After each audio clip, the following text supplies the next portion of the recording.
Hello વિદ્યાર્થી મિત્રો, એજ્યુટેકનો ચેનલમાં આપનું સ્વાગત છે। આજે આપણે શીખીશું ધોરણ 4 વિષય કુહુ નો પાઠ 7 ખોટો જાદુ ખોટો બાવો ના પાઠ્યપુસ્તકના પ્રવૃત્તિઓના પ્રશ્નોના જવાબની સમજ મેળવશું। બાળમિત્રો, આ વિડીયોનો ભાગ ઘણો લાંબો થતો હોવાથી તેને 3 વિભાગમાં વહેંચેલો છે। આજે તેના પ્રથમ વિભાગમાં ગીત અને તેના પ્રશ્નોના જવાબની સમજ મેળવશું। ચાલો શીખીએ। પાઠ 7 ખોટો જાદુ ખોટો બાવો ના પ્રશ્નોના જવાબની સમજ।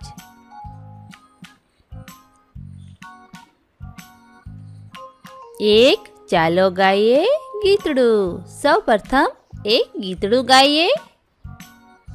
અંતર મંતર જંતર, હું જાણું છું એક મંતર, તને ચકલી બનાવી દઉં, તને કાગડો બનાવી દઉં।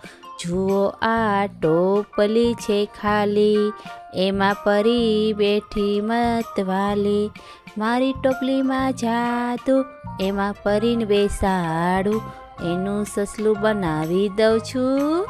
અંતર મંતર જંતર, હું જાણું છું એક મંતર, જુઓ ગંજીફાની રમત, એ રમત છે મોટી ગમત, પહેલા ગુલામ આવે પછી રાણી આવે, એનો બાદશાહ બનાવી દઉં છું। અંતર મંતર જંતર, હું જાણું છું એક મંતર, જુઓ આ છે નાના ઠીંગુ, એનું નામ પાડ્યું પીંગુ, પીંગુ ખૂબ દોડે છે, મોટા ઝાડ કૂદે છે, એને લંબુ બનાવી દઉં છું। અંતર મંતર જંતર। આ સરસ મજાનું ગીતના કવિ છે મહેન્દ્ર જોશી। 2 થોડું હસો ને ચિત્રો જુઓ અને હસતા હસતા પ્રશ્નોના ઉત્તર આપો। બાળમિત્રો, આ ચિત્ર પરથી પ્રશ્નોના જવાબ લખવાના છે। ચાલો લખીએ। 1 આ ચિત્રમાં તમને સૌથી વધુ શું ગમ્યું? જવાબ, આ ચિત્રમાં મને બાળાનું હાસ્ય સૌથી વધુ ગમ્યું। સવાલ 2 કોણ કોણ ખુશ દેખાય છે? જવાબ, સૂરજ, વાદળા, ફૂલ, પતંગિયા, પક્ષી, બિલાડી અને વૃક્ષો ખુશ દેખાય છે। 3 આ ચિત્ર કયા સમયનું હોય એવું લાગે છે? આ ચિત્ર સવારના સમયનું હોય એવું લાગે છે। 4 પતંગિયા ઉડીને ક્યાં જશે? જવાબ, પતંગિયા ઉડીને ફૂલ ઉપર જશે। 5 આ છોકરી અને બિલાડીના નામ પાડો। છોકરીનું નામ રિંકુ અને બિલાડીનું નામ પિંકી। 6 ઉપરના સ્માઇલી જોતા તમને કોણ યાદ આવ્યું? કેમ? ઉપરના સ્માઇલી જોતા મને મારો ભાઈ યાદ આવ્યો, તે નકામા કાગળોમાં આવા બધા સ્માઇલી દોર્યા કરે છે। 3 ચિત્ર શબ્દનો એક જ વાર ઉપયોગ કરીને ચિત્ર વિશે લખો। અહીં ચિત્ર આપ્યો છે, આ ચિત્ર શબ્દનો એક જ વાર ઉપયોગ કરીને ચિત્ર વિશે બાજુમાં લખીશું। આ વર્ગખંડ છે, તેમાં એક બારણું છે, એક બારી છે, બુલેટિન બોર્ડ પર ચિત્ર અને કંઈક લખાણ ચોંટાડેલા છે। વર્ગખંડમાં 9 બેન્ચ છે, દરેક બેન્ચ પર 2 બાળકો છે। વર્ગખંડમાં કુલ 18 બાળકો બેઠા છે। એક બાળક જાદુનો ખેલ બતાવતો જણાય છે। 4 તમને નવા નવા વેશ ભજવવા ગમે? અહીંયા કોણે કયો વેશ ભજવ્યો તે સાંભળો, ગાઓ, સમજો અને ભજવો। બાળમિત્રો, અહીં એક નાનકડો છોકરો બાવાનો વેશ ધારણ કરીને તેની મમ્મીને ઉલ્લુ બનાવે છે તેવું કંઈક ગીત આપેલું છે। ચાલો ગાઈએ। બમ બમ ભોલા ગીતનું નામ છે। બા બેઠી તી રસોઈ કરવા, લઈએ ફળનો લહાવો, જટા બનાવી ભભૂત લગાવી, બચ્ચું બન્યો ત્યાં બાવો। બમ બમ ભોલા અલખ નિરંજન, હું છું ખાખી બાવો, ભિક્ષા માટે આવ્યો મૈયા, ચપટી આટો લાવો, રસોયો એવી કશી ખપે ના, નહીં મીઠાઈ માવો। વૈરાગીને ભોજન સાદું, ખીચડી આટો ખાવો. પૈસા કપડાં કંઈ ન જોઈએ, ના જોઈએ સરપાવો. મનમોજીલા બની અમારે, શિવજીનો જસ ગાવો. બા બોલી આજી જી કરતી રે, ચીપીઓ ના ખખડાવો. ઘરમાં હમણાં કોઈ નથી ને મુજને ના બીવડાવો. અચ્છા મૈયા હમ ચલતે હે કહીને ચાલ્યો બાવો. વેશ હટાવી થઈને ડાયો, બોલ્યો હું જ બન્યો તો બાવો. આ સરસ મજાનું ગીત લખ્યું છે નરોત્તમ વાળંદ. વાતચીત. હવે એ સરસ મજાનું ગીત ગાયું તેના પરથી પ્રશ્નોના જવાબ લખીએ. 1. તમને આ ગીત સાંભળતા ક્યારે ક્યારે મજા પડી? જવાબ: મને આ ગીત સાંભળતા ખાખી બાઓ જ્યારે બોલે છે બમ બમ ભોલા અને બા આજીજી કરતી બોલે છે ચીપીઓ ના ખખડાવો ત્યારે મજા પડી. સવાલ 2. તમારે ત્યાં માંગવા આવનારને મમ્મી પપ્પા શું શું આપે છે? જવાબ: મારે ત્યાં માંગવા આવનારને મમ્મી લોટ, પૈસા, જૂના કપડાં આપે છે. કોઈક વાર ભોજન પણ કરાવે છે. 3. બાવો કોને કહેવાય? જવાબ: જે કુટુંબ છોડીને સાધુનો વેશ લઈ ભિક્ષા પર જ પોતાનું ગુજરાન ચલાવે છે તેને બાવો કહેવાય. 4. ભિખારીને કે બાવાને ભીખ વસ્તુઓ આપવી જોઈએ, શા માટે? જવાબ: ભિખારીને કે બાવાને બરાબર ઓળખીને ભીખ કે વસ્તુઓ આપવી જોઈએ.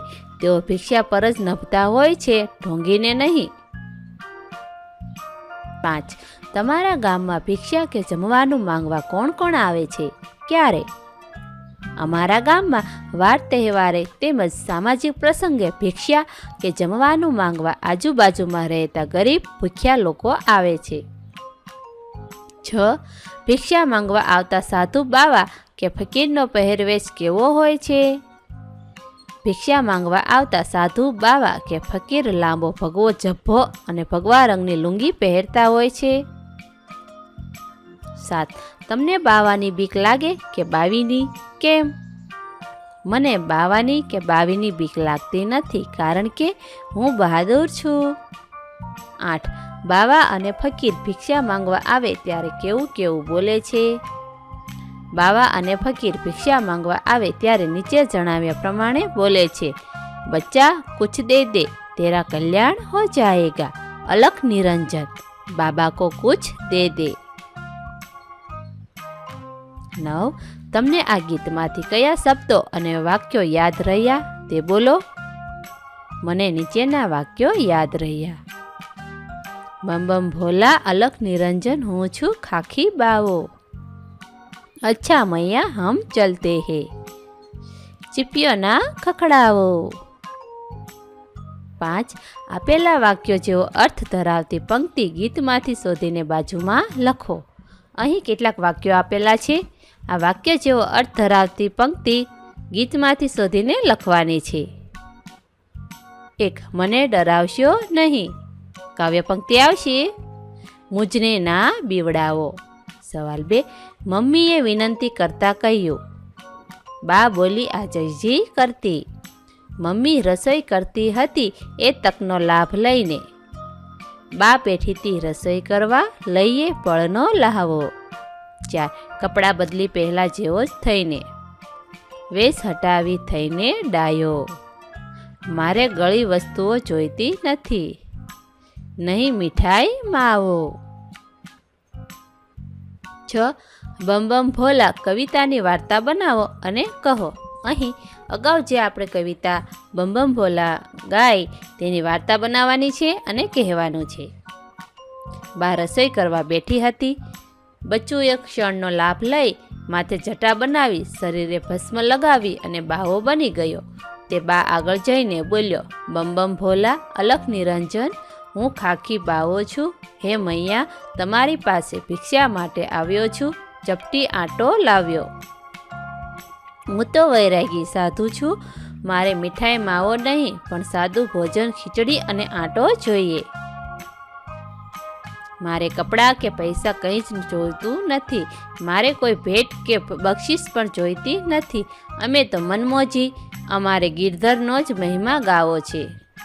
બા આજીજી કરતા બોલી, હે બાવાજી, તમે ચીપિયો ના ખખડાવો. અત્યારે ઘરમાં કોઈ નથી, મને બીવડાવો નહીં. અચ્છા મૈયા, હમ ચલતે હે. એવું કહીને બાવો ચાલ્યો. થોડી જ વારમાં બાવાજીનો વેશ દૂર કરી ડાહ્યો ડમરો બનીને બચ્ચું આવ્યો અને બોલ્યો, બા, હું જ બન્યો તો બાવો. 7. કવિતાના આધારે સંવાદ પૂર્ણ કરો અને તમારા મિત્રો સામે ભજવો. અહીં કવિતાના આધારે સંવાદ પૂર્ણ કરવાના છે અને ત્યારબાદ મિત્રો સામે તે ભજવવાના છે. કૌંસમાં આપ્યું છે, મમ્મી રસોઈ કરતી હતી એ તકનો લાભ લઈને એમનું બાળક છાનું માનું ભભૂત લગાવે તથા જટા બાંધે છે, સાધુ જેવા કપડાં પહેરે છે, પછી ઘરના દરવાજે જઈ ચીપિયો ખખડાવે છે. ખાખી બાવો કહે, બમ બમ ભોલા, અલખ નિરંજન, હે માતાજી ભિક્ષામ દેહી મૈયા. મમ્મી બોલ્યા, ઊભા રહો મહારાજ, રોટલી શાક આપો. ખાખી બાવો બોલ્યો, હે મૈયા, અમારે રસોઈ કે મીઠાઈ માવો ખપે નહીં. મમ્મી કહે, તો મહારાજ કોઈ કપડાં લતા. ખાખી બાવો કહે, હે માતે, અમારે કોઈ વસ્તુ જોઈતી નથી, માત્ર લોટ આપો, ચોખા આપો, પૈસા કપડાં કંઈ ન જોઈએ. બમ બમ ભોલે, અલખ નિરંજન. મમ્મી કહે, બંને કાન પર હાથ મૂકીને, મહારાજ મહેરબાની કરીને ચીપિયો ન ખકડાવશો. હમણાં ઘરમાં કોઈ નથી, મને ના બીવડાવો. ખાખી બાવો કહે, સુખી રહો, તેરા કલ્યાણ હો મૈયા. બાવો બહાર જાય છે. મમ્મી કહે, હાંસ ગયા, લાવ દરવાજો બંધ કરી દેવા દે. બાળક હાથમાં જટા લઈ મોં લૂછતા લૂછતા, હે મોમ, જોયું, હું જ તો બન્યો તો બાવો. 8. વાંચો અને સમજો. ભિક્ષા એટલે દાન. વાક્ય 1 છે, શિષ્યો આશ્રમમાં રહેતા અને ભિક્ષામાં મળેલું ભોજન આરોગતા. બીજું વાક્ય, કર્ણ પાસે ભિક્ષા માંગવા આવેલ કોઈ ખાલી હાથે પાછું જતું નહીં. આજીજી એટલે વિનંતી કે સવિનય પ્રાર્થના. આ શબ્દ પરથી વાક્ય બનશે, દર્દી પોતાનો રોગ મટાડવા ડૉક્ટરને આજીજી કરવા લાગ્યો. બાળકોએ પરીને આજીજી કરી કે અમને આ રાક્ષસથી બચાવો. વેશ એટલે દેખાવ.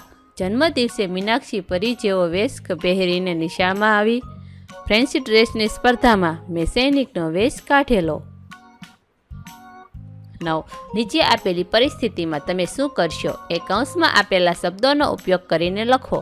કૌંસમાં શબ્દો આપ્યા છે, આંટો, સરપાવ, વેશ, આજીજી અને ભિક્ષા. સવાલ 1. પપ્પાએ તમારો કાન જોરથી ખેંચ્યો, પછી મેં આજીજી કરીને મારી ભૂલ સ્વીકારી. 2. તમે બીજા ગામમાં ખોવાઈ ગયા છો, ત્યાં ખાવાનું મળતું નથી, તમને ખૂબ જ ભૂખ લાગી છે, હું ભિક્ષા માગીશ. 3. તમારા ઘરની પાછળ કીડીનું દર છે, ત્યાં આટાથી કીડિયારું પૂરીશ. 4. પ્રજાસત્તાક દિને તમે નાટકમાં ગાંધીજી બન્યા છો, હું ગાંધીજીનો વેશ ધારણ કરીશ. 5. નાટકમાં સરસ કામ કરવાને કારણે તમને ઇનામ મળવાનું છે, સરપાવથી હું રાજી થઈશ. 10. હવે તો ગીત તમને બરાબર યાદ રહી ગયું હશે. એકવાર ફરીથી ગાઓ. સાચો જવાબ પસંદ કરી ખરાની નિશાની કરો. અહીં વિકલ્પોની સમજ મેળવીએ. 1. બાવો કોણ બન્યું? વિકલ્પો આપ્યા છે. 1. નિરંજન, 2. બચ્ચું, 3. અલખ, 4. કવિ. સાચો જવાબ 2. બચ્ચું. આથી તેના પર ખરું કરીશું. 2. બચ્ચું બાવો ક્યારે બન્યો? 1. રાત્રે, 2. બપોરે, 3. રસોઈ વેળાએ, 4. રવિવારે. સાચો જવાબ 3. રસોઈ વેળાએ. સવાલ 3. બચ્ચુએ બાવો બનવા શું શું કર્યું? 1. તપ કર્યું, 2. ઘર છોડી દીધું, 3. જટા બનાવી ભભૂત લગાવી, 4. ટકો મૂંડો કરાવ્યો. સાચો જવાબ 3. જટા બનાવી ભભૂત લગાવી. 4. બાવો શું લેવાની ના પાડે છે? 1. સાદું ભોજન, 2. પૈસા કપડાં, 3. ખીચડી, 4. આટો. સાચો જવાબ 2 પૈસા કપડાં લેવાની ના પાડે છે. 5 બાવો કેમ જતો રહ્યો? 1 સાદું ભોજન મળી ગયું એટલે. 2 બા ડરી ગઈ એટલે. 3 પૈસા આપવાની ના પાડી એટલે. 4 બાએ વિનંતી કરી એટલે. સાચો જવાબ 2 બા ડરી ગઈ એટલે. સવાલ 6 મમ્મીને ક્યારે નવાઈ લાગી હશે? 1 બચોડાને બાવા તરીકે જોઈને. 2 બાવાને બચોડા તરીકે જોઈને. 3 બચોડાને ઘરમાં ન જોઈને. 4 બાવાને ઘરમાં જોઈને. સાચો જવાબ 2 બાવાને બચોડા તરીકે જોઈને. 11 આ વાક્યો મોટેથી બોલી બતાવો. 1 બમ બમ ભોલા અલખ નિરંજન. 2 અચ્છા મૈયા હમ ચલતે હે. 3 હું જ બન્યો તો બાવો. 4 મુજને ના બીવડાવો. ગીતડું ગાઈશું ને ફરીથી અંતર મંતર છંતર. હવે પછીની પ્રવૃત્તિ તમે બીજા વિભાગમાં જોશો. આ પાઠના અન્ય વિડીયો તથા કુહુ વિષયના વિડીયો તમે પ્લેલિસ્ટની લિંક પરથી મેળવી શકશો. થેન્ક યુ દોસ્તો. એજ્યુકટેકનો ચેનલ તરફથી વિડીયો નિહાળવા બદલ આપનો આભાર. આવા બીજા વિડીયોઝ નિહાળવા માટે અમારી યુટ્યુબ ચેનલ એજ્યુકટેકનો અત્યારે જ સબસ્ક્રાઇબ કરો. આભાર દોસ્તો.